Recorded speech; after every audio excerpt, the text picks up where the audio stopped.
Jumpa lagi pada sesi ketiga materi tentang hukum administrasi negara.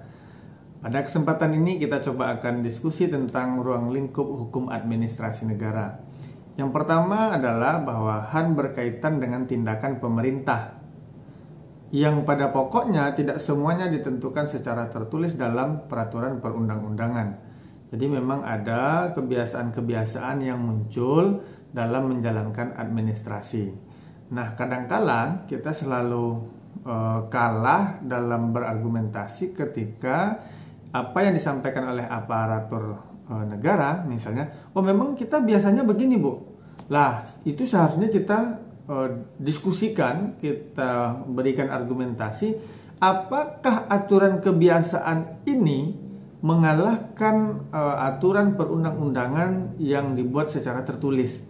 Nah, itu juga menjadi argumentasi kuat kita untuk berargumentasi, lalu kemudian kita mempertahankan argumentasi itu karena kita memiliki dasar yang memiliki dasar yang sesuai dengan peraturan perundang-undangan. Nah, tentu kalau dalam konteks ini kita juga agak kesulitan karena biasanya memang begitu. Lah, kalau memang kebiasaan begitu, apakah dia bertentangan atau tidak dengan peraturan perundang-undang? Kalau bertentangan, kita harus sampaikan, kita harus berani berargumentasi bahwa aturannya tidak boleh kayak gitu. Aturannya sesuai dengan peraturan perundang-undangan dong. Terkecuali kebiasaan-kebiasaan itu memberikan kemudahan-kemudahan, ya, adanya terobosan-terobosan yang dilakukan oleh penyelenggara negara supaya masyarakat ini diberikan akses atau kemudahan dalam mengurus masalah administrasi.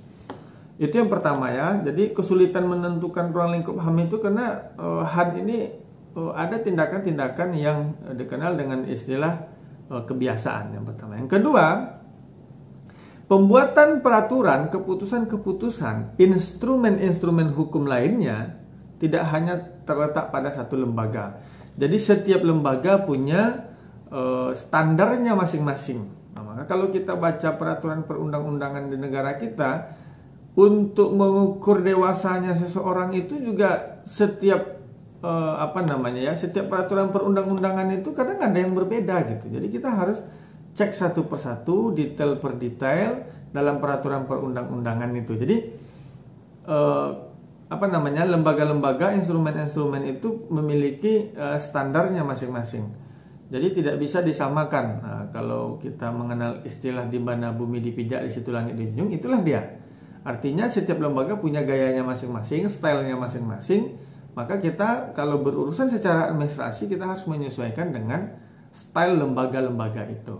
Nah, ini agak kesulitan juga kita untuk berargumentasi, aturannya gimana. Nah, ternyata aturan di kepolisian dengan aturan di Tentara Nasional tentu adalah aturan-aturan yang berbeda, karena lembaganya juga berbeda.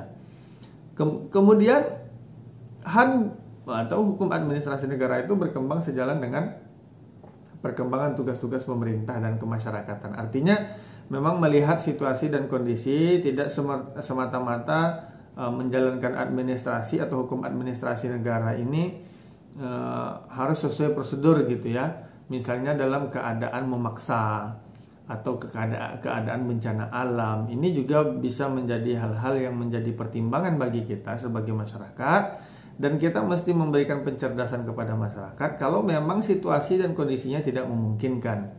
Extraordinary,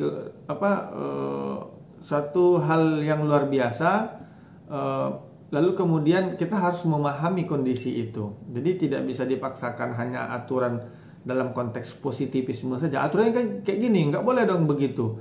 Ya, kita harus lihat situasi dan kondisi juga. Kalau memang misalnya dalam situasi itu ada musibah atau ada keadaan memaksa yang tidak memungkinkan oleh penyelenggara negara ini menjalankan aspek administrasi karena alasan-alasan yang tadi, tentu kita memiliki nilai-nilai dan rasa toleransi yang kita pahami itu adalah bagian dari proses kita bernegara.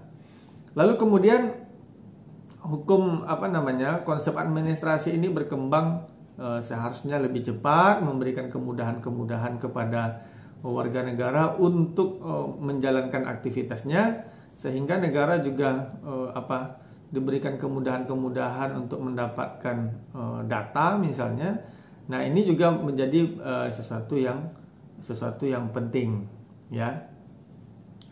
Lalu yang kedua, secara garis besar hukum administrasi negara itu cakupannya adalah yang pertama perbuatan pemerintah dalam bidang publik. Jadi kepentingannya itu adalah kepentingan umum. Kalau kita mengenal istilah kepentingan umum lebih utama daripada kepentingan pribadi dan kepentingan kelompok misalnya. Nah, hukum administrasi ini cakupannya adalah perbuatan pemerintah dalam bidang-bidang publik, ya, dalam bidang-bidang yang lebih mengutamakan kepentingan masyarakat banyak. Yang kedua, cakupan dari hukum administrasi negara itu adalah kewenangan di bidang pemerintahan. Ya, tentu kita berbicara mengenai bagaimana cara pemerintah menggunakan kewenangannya digunakan untuk apa, ya. Lalu kemudian caranya bagaimana, semuanya ada standar operasional prosedur. Jadi ya kalau kita kenal dengan istilah SOP misalnya. Nah, ini juga kita harus memahaminya secara komprehensif. Lalu kemudian akibat-akibat hukum yang lahir dari perbuatan atau menggunakan kewenangan tersebut itu juga menjadi bagian penting dari konsep hukum administrasi negara. Kalau nanti akhirnya memang tidak sesuai prosedur, namanya maladministrasi. Ya, jadi kalau tidak sesuai dengan prosedur administrasinya ya tentu dengan istilah maladministrasi. Administrasinya tidak sesuai dengan standar operasional yang telah ditentukan berdasarkan peraturan di lembaga-lembaga itu. Lalu kemudian cakupan hukum administrasi negara itu juga bagaimana proses penegakan hukumnya, ya. Tentu kita berbicara sanksi administrasi. Ya, bagaimana penerapan sanksinya?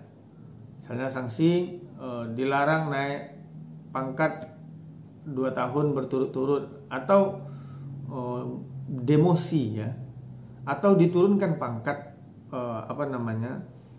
orang yang bekerja dalam menjalankan atau sebagai aparatur negara tadi yang dia tidak menjalankan sesuai dengan standar operasional prosedur. Nah, tentu ini kita berbicara dalam bidang pemerintahan.